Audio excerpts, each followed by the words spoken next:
since you already know what we're talking about today, I'm going to just get going with it. But we are dialoguing about values-based leadership because I know that many of you work in the work comp space, and I see some folks here who don't, and I'm so happy to see that people understand that the work that we do encompasses many career paths all at the same time. So that's great. But we'll be talking again about what it means to be a values-based leader, and then how to become more self-aware, how to serve yourself and others from a place of integrity in everything that you do and think. We'll be talking about, I will be addressing this from a personal and professional standpoint, because together it makes the complete you. So I don't want you to assume that I'm really speaking only from a career perspective, because I am not. But I am here to tell you that having integrity, having morals, and being an upright person is not old school. And I know that with everything going on in the world, it appears that maybe some people have forgotten that having morals and being an upright person are great values that anyone should encompass.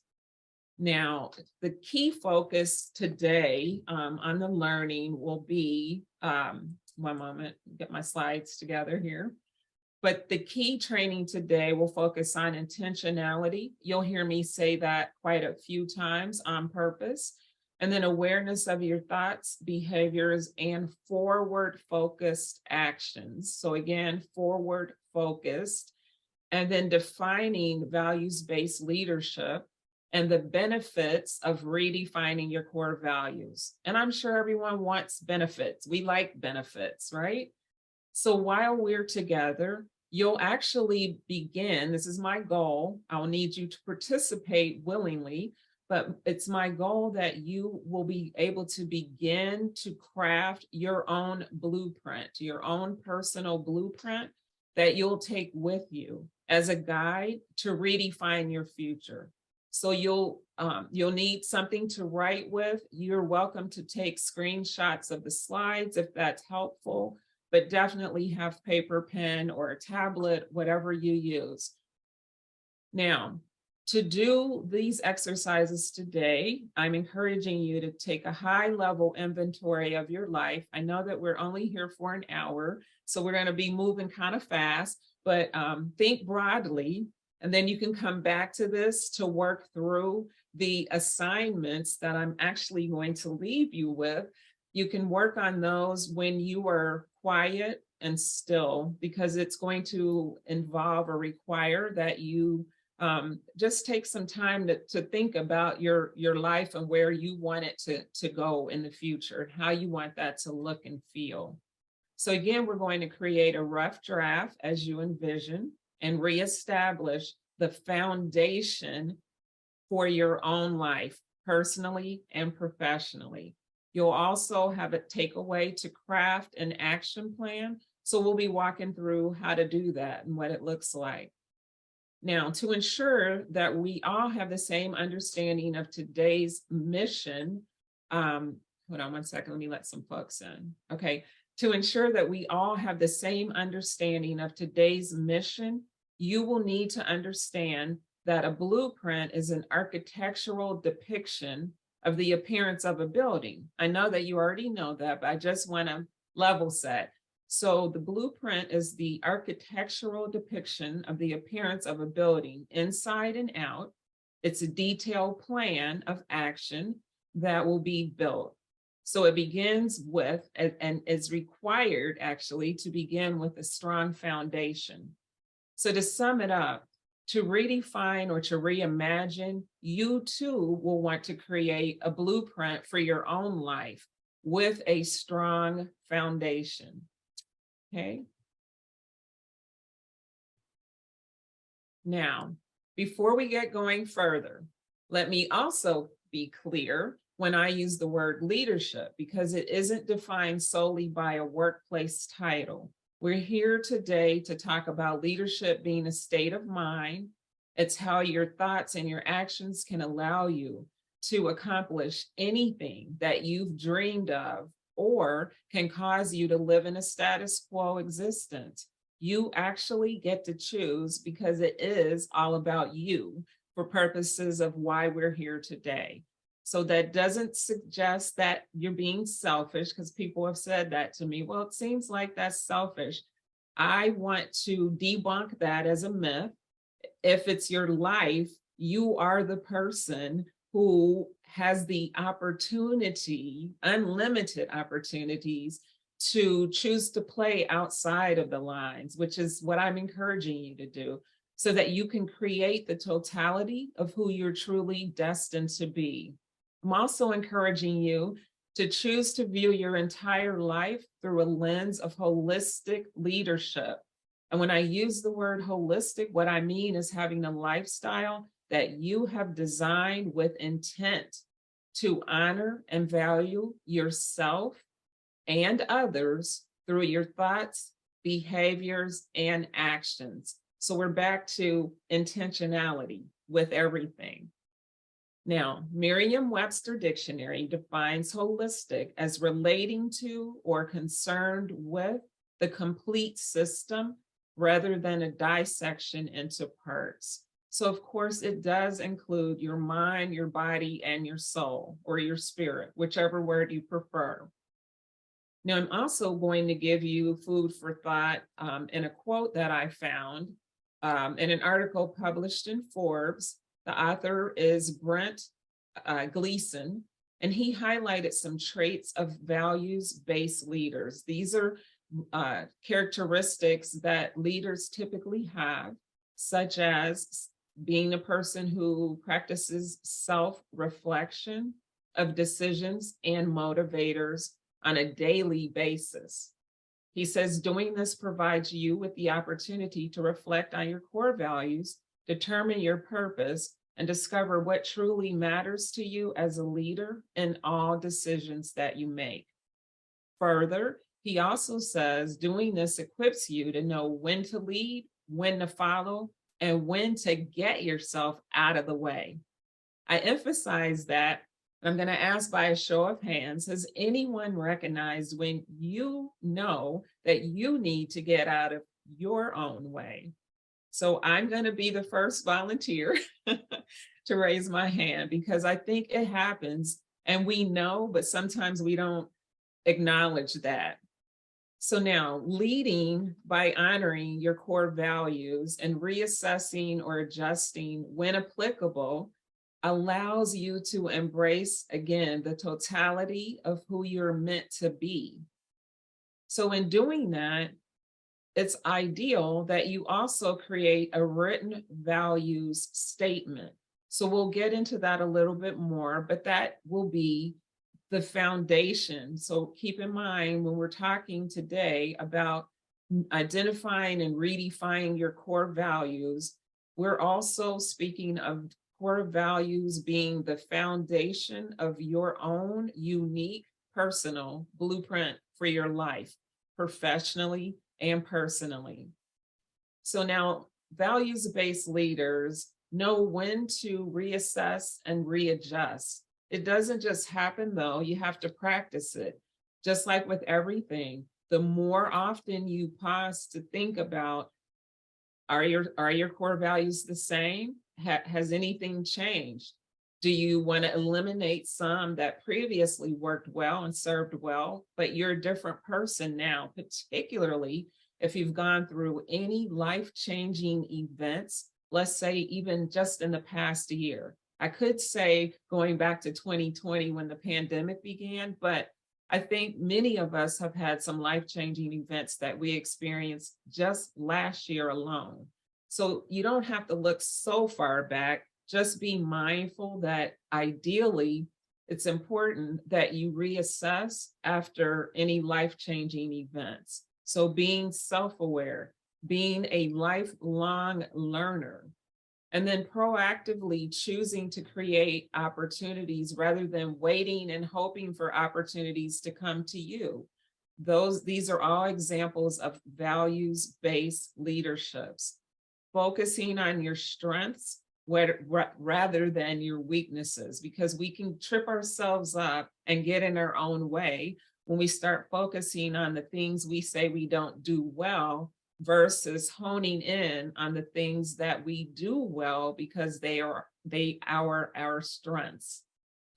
Now, as we go a little more, as we go forward, I'm going to pause just a second to give you a little insight as to who I am, who's this person talking to you, because I kind of got started. I know several of you, but not all. So just want to highlight very briefly, I'm a person who is inspired and guided by my faith.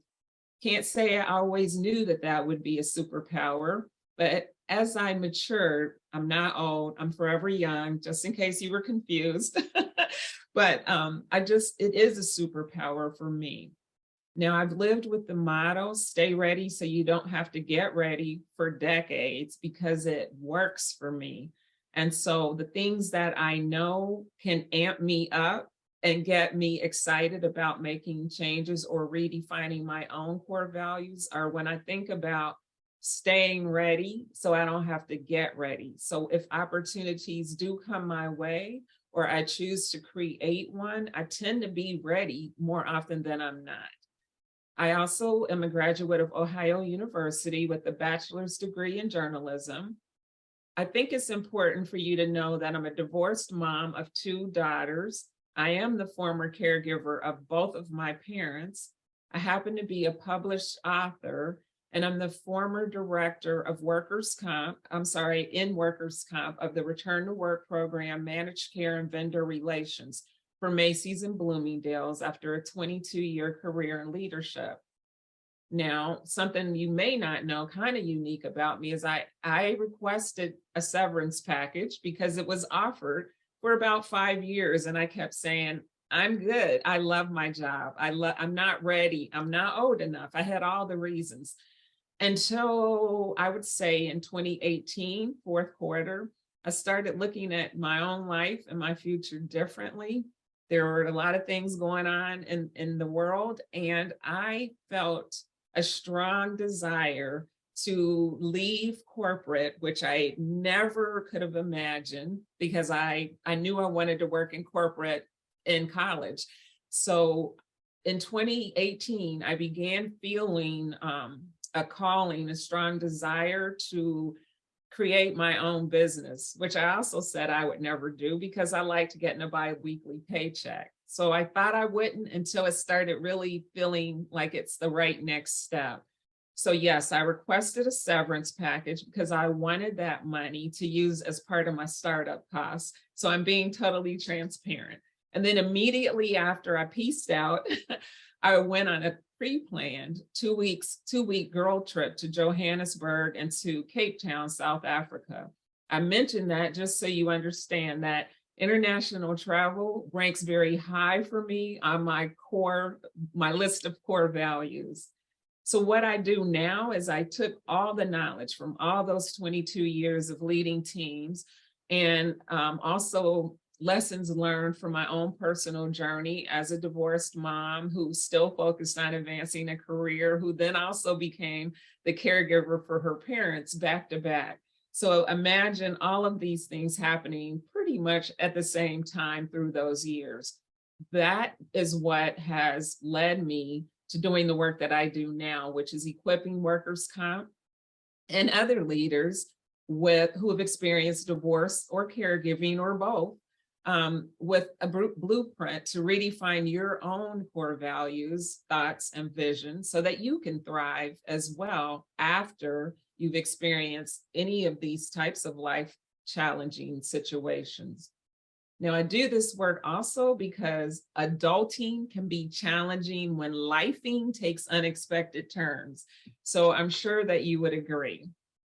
Having a vision for your life and the will to take forward action and the tenacity to keep going, even when you may be uncertain, has a way of increasing your confidence and your clarity and can place you in rooms that you may have never imagined.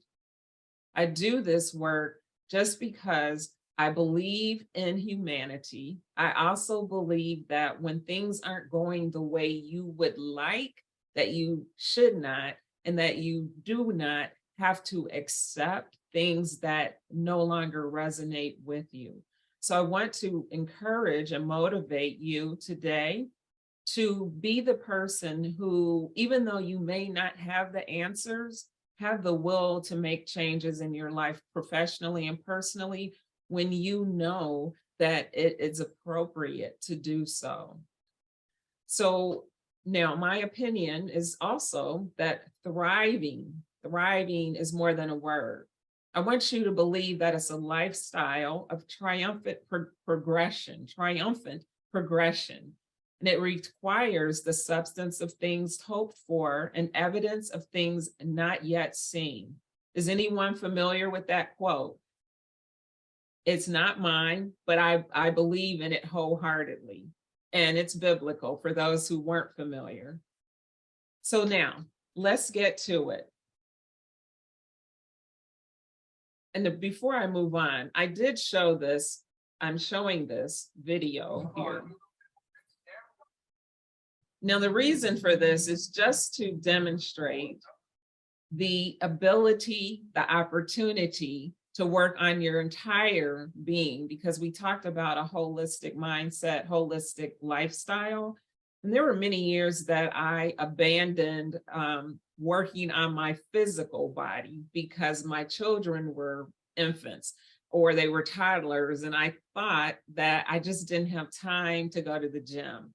But in looking back, after they hit a certain age, I mean, that really shouldn't have been the excuse that I gave myself unconsciously, because one, their dad was available. So I don't know why I thought I couldn't go to the gym. But then when they got older, I still thought I couldn't, but they have locations for children on site at gyms. So these are things I learned in hindsight, just because of trying to keep up with life and being all the places all the time. Sometimes we miss the obvious. And so that's why I share that. Holistically, you want to keep your body strong, and that comes from exercise. We are meant to do some type of exercise. So you don't have to do weightlifting or be a runner like me, but there's something. Take breaks at lunch. You know, often I worked through lunch because I didn't have time to take lunch, but you really do. So just wanted to throw that in. Okay, so now here we are looking again at being intentional.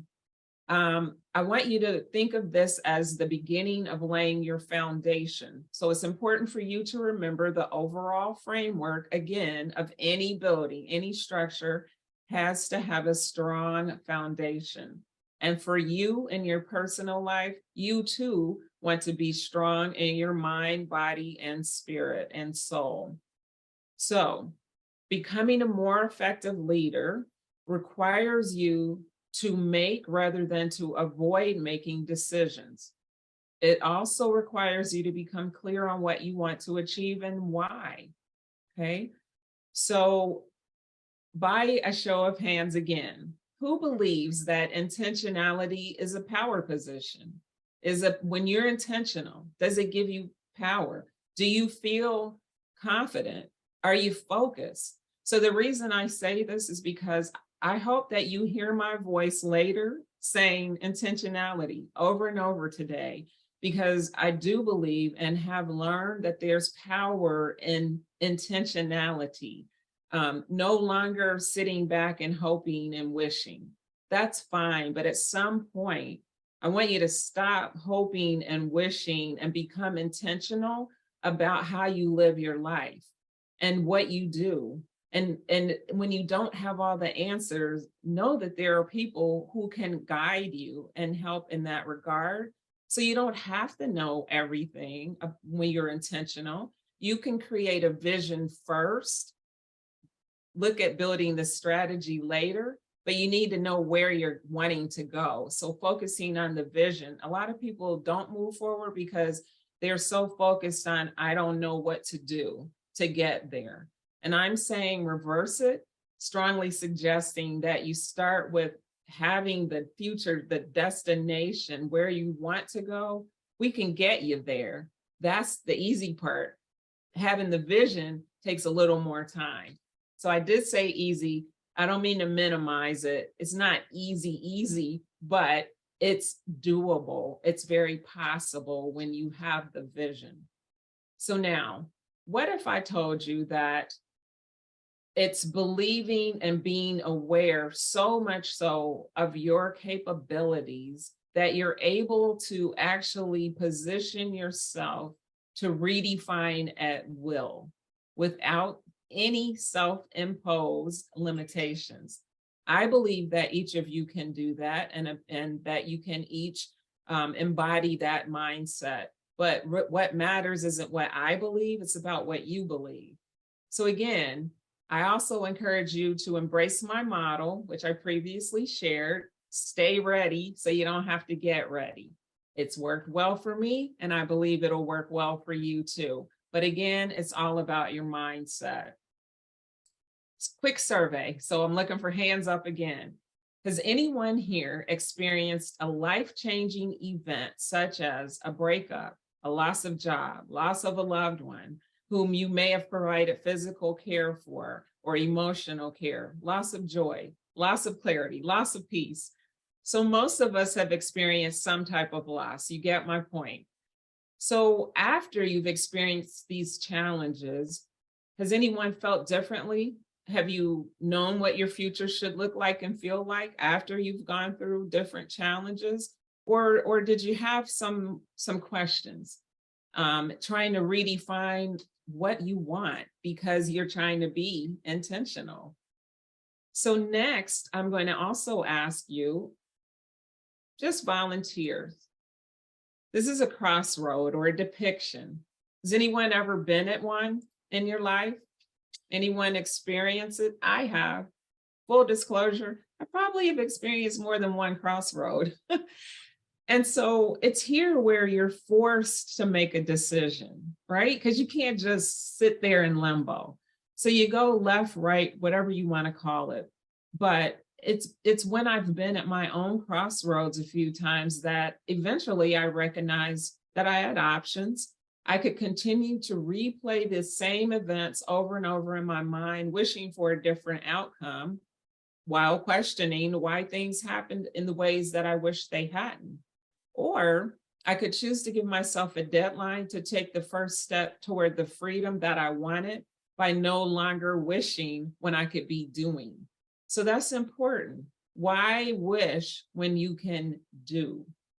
So now here's where I want you to consider taking some notes, because I know that we're moving kind of fast. Here's a strategy. I'm going to give you a strategy. You won't be able to complete it, but this is one of the things that I mentioned at the beginning that I would encourage that you do during your own time when it's quiet. So your first step is to begin to, well, first be still, be quiet. Have something to write with, or a tablet or a laptop, whatever it is that you use to notate. But I want you to consider brainstorming to begin to create and lay the groundwork for the rough draft of the foundation that we talked about at the beginning of this presentation. So you're building you're crafting the foundation for what you want to build in the next phase of your life, if you happen to be a person who is at a place in life where you're wanting to move forward in a different direction, more intentionally. So now your assignment, should you choose to accept, is that you write down or you notate top 10 core values. Here's where I don't want you to give it a ton of thought, but I would want you just to write down your 10 core values that you can think of. Now, these are values that you feel very strongly about. Now, if you pump out 10 core values, I know that you've not had time yet to really process them. That's why I want you to complete this later. But whatever number you've written down, I would then ask you in step 2 to eliminate 5 of the 10. So now you're going to have to think about that a little. And then once you've eliminated those 5, you're going to eliminate 3 more. So ideally, the goal is that what you have left after you've processed this in your quiet time is that you'll be able to identify your number 1 core value. This is the one that you define as your ride or die top value, the one that is absolutely beyond a shadow of a doubt, the most important one that you commit to always honoring, regardless of what may happen. So that's going to take you a little time to think through. But if you didn't know what your ride or die always will honor through thick and thin core value is, this will be an ideal time to think about it later today, because I encourage you to know what that is. Things happen in life, whether it's in your career, your family, wherever, but we all should know what that one top value is that we will embrace, maybe make decisions based upon what that value is and how you learn to align it with every decision that you make. So that's important. Your core values are your North Star, right? That's your moral compass. So you should know what it is that you are going to lean on regardless of any adversity. What's that one thing that you will not sacrifice? So we don't have to share, but I do want you to remember that as you are building out the foundation for the blueprint of your life, personally and professionally, your core values are the foundation. So you want to intentionally redefine, maybe if you've not thought about it in a long time, this is a good time. We're still in the first quarter of the year. So redefining is, I believe, can be very eye-opening. Now that we all have experienced some things in life, we know more. You know, we're not 18 anymore. We've learned some things. So what do your core values look like? What do you stand for? So again, these are the beliefs that help you to define right from wrong. They bring joy when times are good and hope when times are less than desired. They represent your highest priority. So honoring them provides you with some direction, some stability, some peace of mind. So has anyone here, by show of hands, redefined your core values this year? Anyone? All right, thanks. That's great. So I am going to skip a slide here. Just bear with me.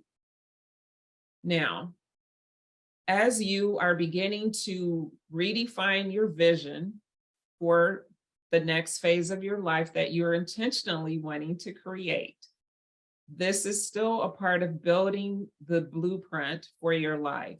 So you've laid the foundation, because at this point you know that you're going to redefine your core values.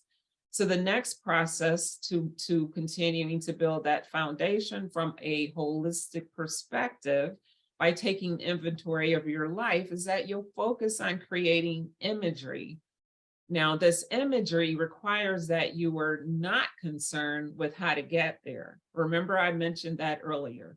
So we're taking it one step at a time, because if you think about how, or start talking yourself out of the ability to get there, then you've already defeated the whole purpose and having the power within, because you're all a leader in your personal and professional lives. So keeping in mind, we're only talking about creating the vision. Here's another quote for you. Without a vision, the people will perish. Anyone heard that before? So that comes from Proverbs 29. Vision, creating your vision is important. Now, it's important also that you not lose sight of what I'm saying, because some people will move forward slightly, maybe a step, maybe 2 steps. then they become overwhelmed at times because of the magnitude of what they think it would take to make their vision become a reality. So sometimes overthinking happens and then you become paralyzed and you never fulfill the dream or the vision that is actually meaningful to you. So we'll talk about that a little bit today also. But recognize that it is a process and it does take time, which again is why it's important for you to carve out time in your day that you can be quiet and not interrupted by any distractions, just so you can think and kind of, remember what you said that looks like for you. What is the vision? What are your core values? So now we've only talked about 2 steps in laying your foundation. Okay. So a few tips as you consider creating the vision are here on the slide, just to kind of give you some places, some things you might consider, but do not limit yourself to what you see here. These are mere examples to get you thinking. So feel free to take a screenshot if it's helpful for you to come back to it later. Now, we're talking about values, not monetary. I just want to throw that out there. So this goes deeper than having a value around how much you're worth financially or how much you make in your salary. I just want to be clear. We're going deeper. So the rest will come when you honor your values and live in the totality of who you are can be. The rest will come. So moving forward. Now, once you know what your areas are that you want to redefine, here's another strategy for you. I would want you to look at each of those items. So if you say it's career or it's fun because you're so serious or you're so focused on work that you forgot to create time or to show up when others invite you to go do something spontaneously. Sometimes we get so focused that we think, oh, well, I didn't have advance notice. Well, live a little. Be spontaneous. It feels good and it is okay. So I want you to, on a scale of 1 to 10, rate each item that you choose when you're working on the areas that you may want to redefine. So you're going to rate them 1 to 10. 1 is the complete opposite of the vision you've created for your future, but 10 is the exact likeness of your vision. And that way, once you've done that, then you can go back and look at the ones that you've selected, whatever the rating is. You can then maybe determine which ones you'll eliminate versus the areas you actually want to focus on first.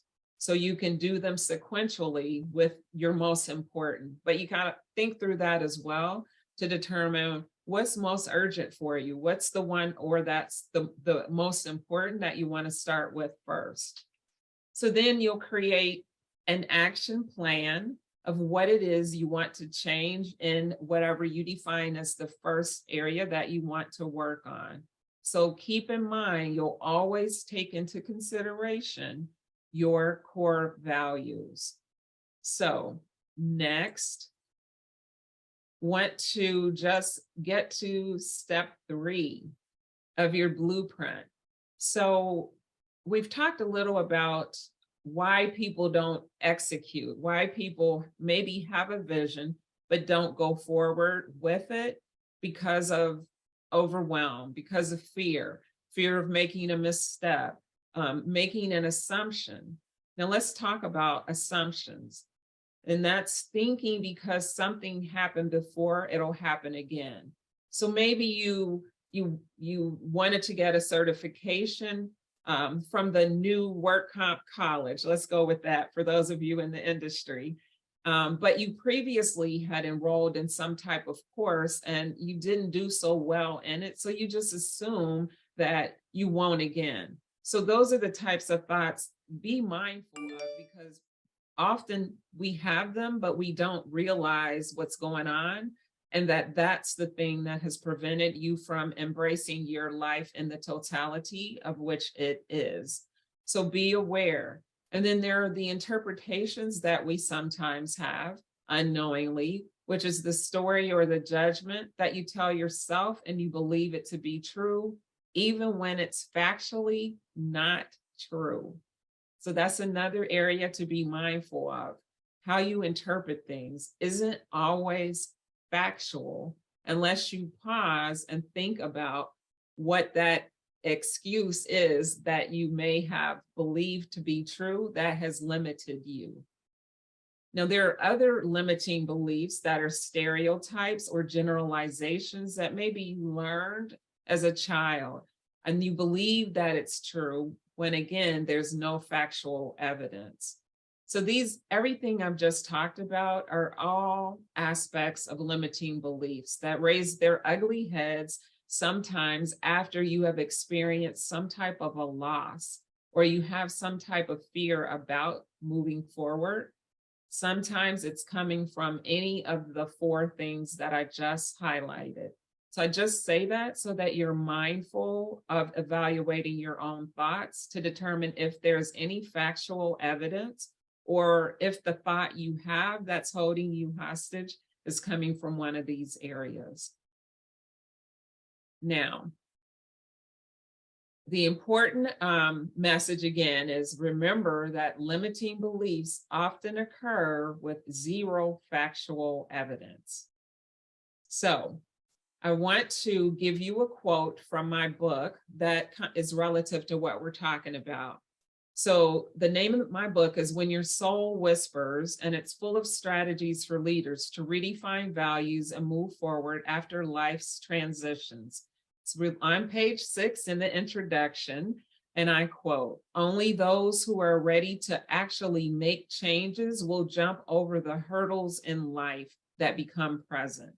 You may wonder why you've not been able to transition successfully into your new phase of life, but it takes time, practice, and most definitely your willingness to work in the gray or the unknown areas at times." Now, here's a strategy. I didn't invent this, so I'm not here to take credit for it, but I think it's very appropriate and works well for many people. So it's called AIM SMART, 2 words, AIM SMART.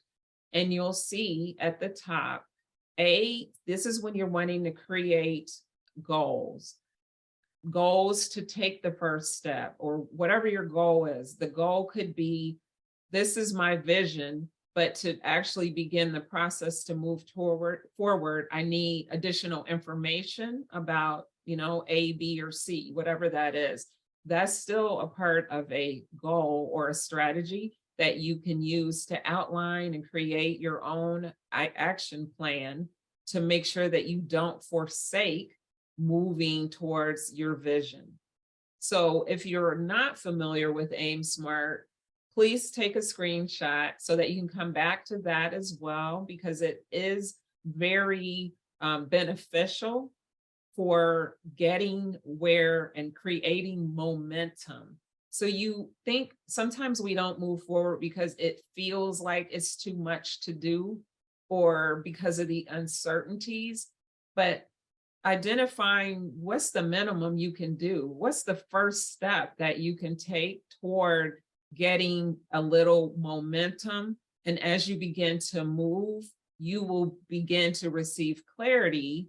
You may not have total clarity of how to get there, but it brings clarity of what the next step could or should be. So this is a very good process or strategy that you can utilize to get going. Hang on one second. Are you able to still see my slide? Okay. So again, in looking at the steps, we're moving from the foundation to action, okay? So remember that you've got 5 choices. You can stay right where you are and keep talking and thinking about it, or you can continue to avoid totally, abort mission, You can accept where you are in life, or you can alter how you view the situation, meaning how you view moving forward, how you view taking some time to actually work on the vision of what's important for you.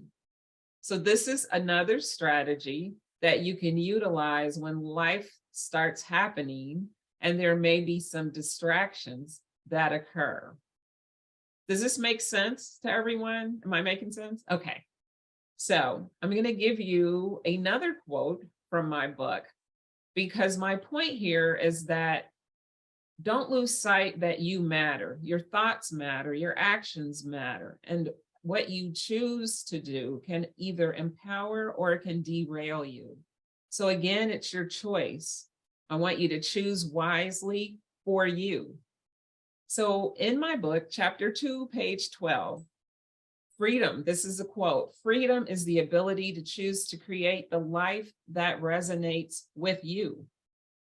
So don't think that you can't choose, and don't think that you can't move forward, because you can. So now as we close, you have now learned how to build your own customized foundational blueprint for your own values-based leadership. I realize that you'll want to focus on this, drill down, and do the work that I outlined for you when you're able to just spend some time sitting with yourself. Just to refresh, what we discussed as steps for this foundation are redefining and identifying your current core values. Then we talked about sharpening your focus. Then we talked about creating a reimagined vision for your ideal future image. Then we addressed reassessing the health of your self-talk, reassessing the health of your self-talk so that you are aware of the thoughts that you have subconsciously that often have no factual basis. And then we landed on some strategies that you can utilize to take forward action. So now the last quote that I'll share from my book is, we can become a mystery to ourselves. I want you to become curious, use integrity to dig into the layers that block your own self-honesty, because you can choose to intentionally thrive. Okay, that's chapter 4, page 37, for those of you who have the book, because I know that many of you do, and I appreciate you for that. Now, I skipped a slide. If you have interest in following me and engaging in my content, you can find me on LinkedIn, Instagram, YouTube. I'm working on YouTube. I'm building, but it's there. and on Facebook in the business page section. Now, my website is www.LishaThompson.com. And there at the beginning of the chat, you'll find the links to most of this. But I wanted to invite you, if anyone is interested in scheduling a call, there's a link for that as well. No cost, of course, but you are welcome to schedule a 30-minute call if you just want to fine-tune some things that you came up with when you completed your assignments today. If you want to brainstorm or talk through that or anything else, I'm available for you. Just wanted to quickly highlight some of the services that I offer, and these are just a few. But I do have a 90-day one-to-one, so working with individuals one-to-one leadership reinvention formula, which I shared with you what that formula is. But in this, we spend time working together. You create the subject matter. You tell me, sorry, not that you create, but you inform me of the areas that you specifically want to work on. and I'll get to know you, promise, rather quickly. And so when I'm able to figure out some other areas that you could benefit from, I'll ask your permission to spend a session working on what that might be. So of course it's attached to, or it involves what you know that you want to work on, but sometimes we're not clear on some areas that we could benefit from working on as well. And so those are options. This program also includes an assessment, which gets into all the different areas of your ideal life. So areas you may or may not have even thought of, but the whole purpose is that you answer some questions, which then exposes some of those areas that they may be important and you may be struggling because of your thoughts, your beliefs, or something that happened in the past that you're still holding on to, and it's not allowing you to freely redefine your future because of whatever that is, the overwhelm, the fear, whatever that looks and feels like. But doing the assessment, I'm able to identify that for you. And then we talk through that in a debrief. And then from there, you can select the areas that you actually know that you want to work on. So additionally, I have a 2-hour, so some people don't want to work together for 90 days. I get that. If you want some quick answers, then I can do a 2-hour intensive, which moves rather quickly, but still opens up and answers questions for you and provides guidance. And I have other programs as well, but that could be